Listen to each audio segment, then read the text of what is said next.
Olá, alunos, tudo bem com vocês? Vamos para a nossa última aula aqui dessa primeira parte do nosso curso de Física, né? Aula 32. Agora aqui eu separei um tema que é importantíssimo, né? Principalmente para estudantes de Física iniciantes, que é a análise dimensional. Essa análise dimensional é uma forma, né, que muitos cientistas estavam pensando, como, principalmente quando você está no laboratório e quer descobrir uma grandeza física nova, né, qual seria a unidade de medida dessa grandeza? Para os estudantes isso é útil porque às vezes você não lembra qual que é a unidade de medida, que unidades você coloca. Então aqui é uma forma fácil de você entender como que nós chegamos, né, a colocar as unidades de física.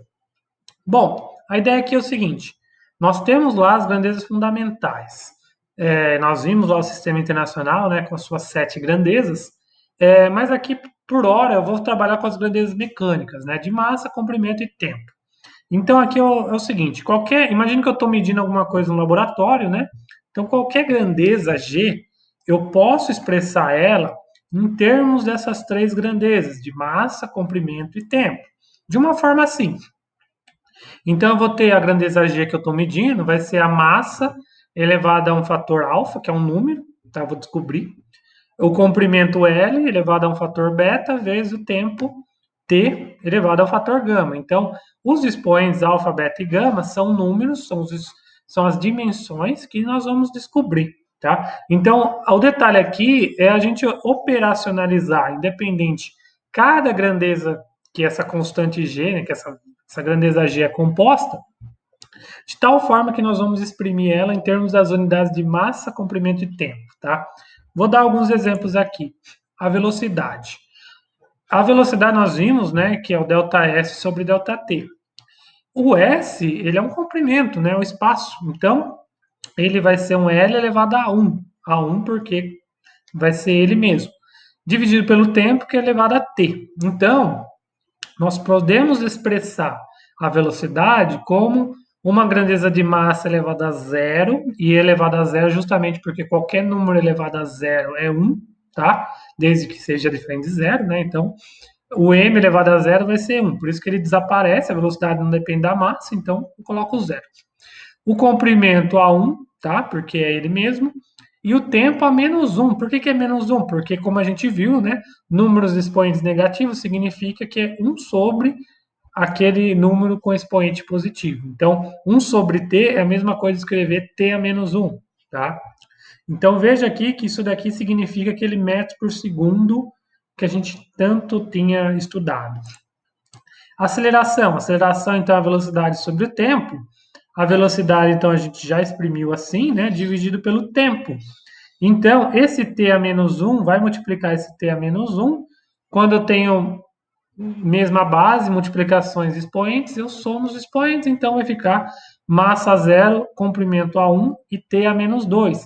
É o que a gente vinha estudando aí de metros por segundo ao quadrado, né? Então, é uma unidade de comprimento dividido por uma unidade de tempo ao quadrado. Essa é a aceleração. Podemos fazer isso para a força. Então, para a força, eu vou multiplicar a aceleração, né, que a gente descobriu, vezes uma unidade de massa. Então, vai ficar massa elevado a 1, comprimento a 1, vezes tempo a -2, tá? Então, isso daqui é o Newton, né? Mas é a mesma coisa a gente escrever massa vezes quilograma vezes metro dividido por segundo ao quadrado, tá? Trabalho a gente estudou que é força vezes deslocamento. Então é a força, né? Isso que a gente viu, vezes uma unidade de comprimento. Então vai ficar massa elevada a 1, comprimento elevado ao quadrado, vezes o tempo a -2, porque é dividido. Ok? Então o trabalho a gente viu que é joules, mas podemos representar também como quilograma vezes metro quadrado dividido por segundo ao quadrado. É a unidade de joules. Potência. Potência nós vimos que é trabalho por unidade de tempo. Então, eu vou pegar essa unidade de trabalho, de energia, dividir pelo tempo. Então, eu vou ter uma unidade de massa, uma elevada unidade de comprimento ao quadrado, vezes T a -3, tá? Então, note aqui como que eu cheguei na relação de potência. Podemos fazer por impulso. O impulso é força vezes tempo. Então, da mesma forma, eu vou multiplicar aquelas unidades de força vezes a unidade de tempo. Então, eu vou ter massa elevada a 1, comprimento ao quadrado, vezes t a -1. tá? Então, note aqui como a gente pode brincar com as diferentes unidades de mecânica da física para a gente encontrar. Mais algumas. Quantidade de movimento, massa vezes velocidade. Encontramos que é massa elevada a 1, comprimento a 1, T a menos 1. Pressão. Pressão a gente vai investigar na parte 2 do curso, né? Então é força sobre área, mas já conseguimos, né? Pegamos a força aqui dividindo pelo comprimento ao quadrado, porque é uma área. Então dá para mostrar que é massa elevada a 1, comprimento a menos 1 e tempo a menos 2, tá? Densidade. Densidade também nós vamos estudar quando estivermos vendo fluidos. Então é massa sobre volume. A massa, então, é massa elevada a 1 e o comprimento e o tempo elevado a zero, porque não depende, dividido por um comprimento ao cubo, que é o volume. Então nós podemos representar a densidade dessa forma, tá? E podemos ir mais além, relacionar as outras unidades da física, né? Do sistema internacional, como a temperatura θ, corrente elétrica I, quantidade de matéria N, intensidade luminosa J, tá? Essas grandezas nós vamos estudar ao longo do curso, né? Mas só para dar uma visão geral. Então, o calor, ele é uma unidade de trabalho. Isso a gente vai ver em termodinâmica. Então, é aquela mesma unidade aqui que é a unidade de energia. Mas veja, a capacidade térmica é quando eu pego esse calor e divido pela temperatura. Então, eu vou ter aqui aquela unidade de energia, né, M a 1, L2, T a menos 2, dividido pelo θ elevado a 1. Então, a capacidade térmica eu represento assim, ó. Uma unidade de massa elevada a 1, uma unidade de comprimento ao quadrado, uma unidade de tempo a menos 2 e a de temperatura a menos 1, tá? O calor específico é eu pegar a unidade de calor de capacidade térmica e dividir pela massa. Então, fazendo a conta, eu encontro que não vai depender da massa. Então, é M a 0, L ao cubo, T a menos 2 e a temperatura é menos 1. A constante universal de gás nós vamos investigar também, né, estudar ela mais para frente, mas ela é definida como a pressão vezes volume dividido pela quantidade de matéria N vezes a temperatura. A pressão e o volume nós já estudamos, né, então é tudo isso daqui, dividido pela quantidade de matéria N1 e temperatura θ1. Fazendo as contas, né, nós encontramos tudo isso aqui, ó. Massa 1, comprimento a 2, tempo a menos 2, quantidade de matéria a menos 1 e temperatura a menos 1. Tá? Então, a constante universal dos gases ela reúne aí várias unidades de medida. Carga elétrica é corrente vezes tempo. A gente vai estudar isso também. Então, nós podemos representar ela como todas as unidades a zero, somente a corrente a 1 e tempo a 1. Tensão elétrica nós vamos estudar como trabalho sobre a carga. Então, nós podemos relacionar essas grandezas e encontrar uma coisa dessa forma, M a 1, L2, T a menos 3 e a menos 1. E, por fim, a corrente elétrica, que é a tensão dividido pela corrente, nós conseguimos exprimir ela também em termos de grandezas, tá?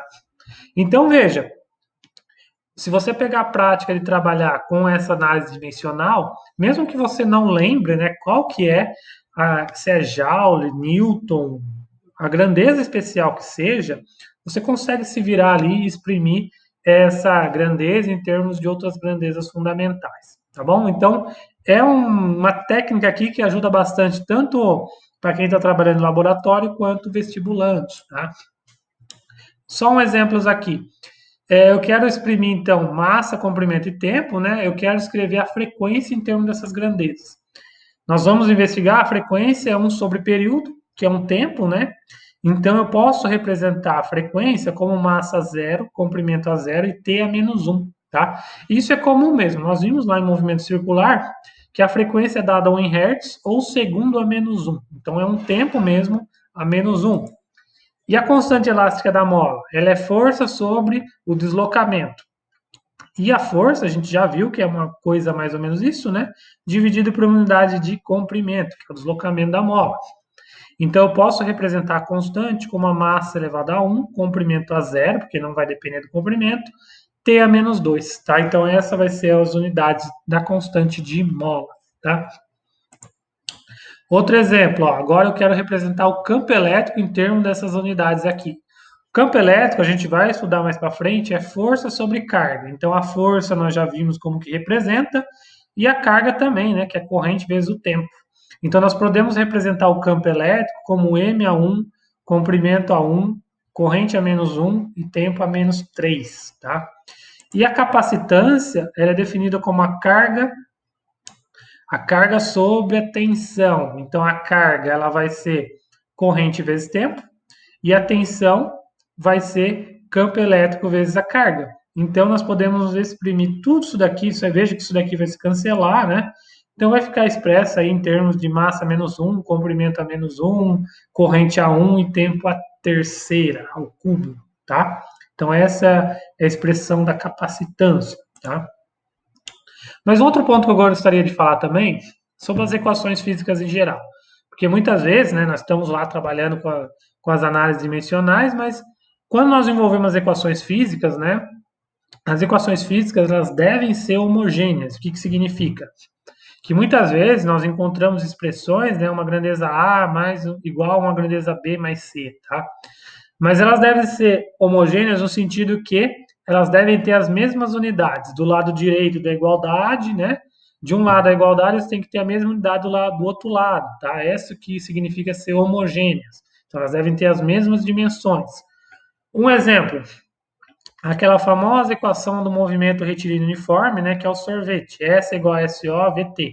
Se eu fazer uma análise dimensional, o comprimento final é um comprimento, então L é 1. O comprimento inicial é um comprimento, L é 1. Velocidade, nós vimos que L é 1 vezes T a menos 1. E o tempo é um T a 1. Então, você vê aqui que esse T a menos 1 vezes T a 1 vai ser menos 1 mais 1, vai ser T a 0, que vai ser 1.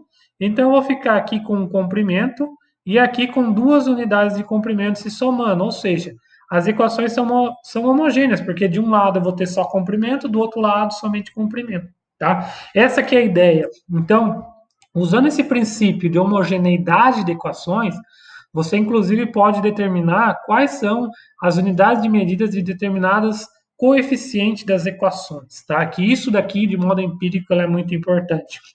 E aí as grandezas fundamentais, só lembrar, né, do sistema internacional são 7: o metro, o quilograma, o segundo, o ampere para a corrente elétrica, Kelvin para a temperatura, mol para a quantidade de matéria e candela para a intensidade luminosa, tá? E aí, veja, chegamos depois também, uma contribuição muito importante, né, para essa teoria da análise dimensional, é a teoria de Bridgman, que foi um americano que inclusive ganhou o prêmio Nobel, né? E essa metodologia dele é importante porque muito dos avanços empíricos, né, lá nos laboratórios, as grandezas que surgiam, elas foram determinadas usando esse princípio. Até hoje é usado, né, se descobre muito usando o princípio do teorema de Bridgman. Qual que é a ideia dele? É que qualquer grandeza física você consegue exprimir, né, em termos daquele produto, né, daquelas grandezas, né, das outras unidades fundamentais A, B, C, com os respectivos expoentes, né, alfa, beta e gama, vezes uma constante K, e aí essa constante K você mede em laboratório, tá? Ela é determinada experimentalmente. Então, veja, por exemplo, nós vimos lá a lei da gravitação de Newton, que dependia das massas e da distância, mas você tinha uma constante lá que era a constante gravitacional G. A equação da mola mesmo, você tem uma constante de proporcionalidade que é a constante K da mola. Então, o teorema de Bridgman afirma que qualquer grandeza física ela é expressa em termos de grandezas fundamentais e é multiplicada por uma constante que tem que ser determinada, tá? E aí, só um exemplo, ó. Eu quero verificar a homogeneidade dessas equações. Aqui eu tenho uma equação que é derivada do sorvetão, né, do movimento retilíneo uniformemente variado. Eu tenho aqui a posição, a aceleração sobre 2 vezes t ao quadrado. Então, eu sei que a posição é um L a 1, a aceleração eu sei que é L a 1 vezes t a menos 2, e aí eu tenho tempo ao quadrado. Esses tempos vão se cancelar, então a equação é homogênea, que eu tenho comprimento de um lado, comprimento do outro elevado a 1, tá? Potência. A potência elétrica é dada pela tensão vezes a corrente. A TDP, eu posso expressar ela, né? Na verdade, a potência, eu posso expressar ela como trabalho no tempo, porque o trabalho é força vezes deslocamento, eu já sei como é que é, e o tempo também. A tensão, eu posso representar ela como o campo sobre a carga, e a carga é corrente vezes o ΔT. Veja aqui que a corrente vai se cancelar, né? Então, eu vou exprimir, então, isso daqui que é energia, né? Toda aquela grandeza de energia. Aqui é a unidade de tempo. O campo elétrico nós já vimos como representa. E o tempo. Opa! Então você vê que eu tenho várias constantes. Esse lado aqui da equação é igual a esse lado, logo a equação é homogênea, tá? Pessoal, então é isso. Espero que tenham gostado. Com isso, nós concluímos a primeira parte do nosso curso de física, né, que é o primeiro ano, com essa análise dimensional. É uma técnica muito interessante que, como eu falei, para quem trabalha em laboratório, ela é muito útil para você descobrir novas constantes, tá?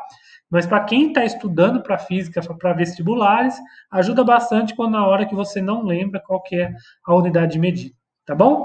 Muito obrigado e até a próxima na segunda parte do curso.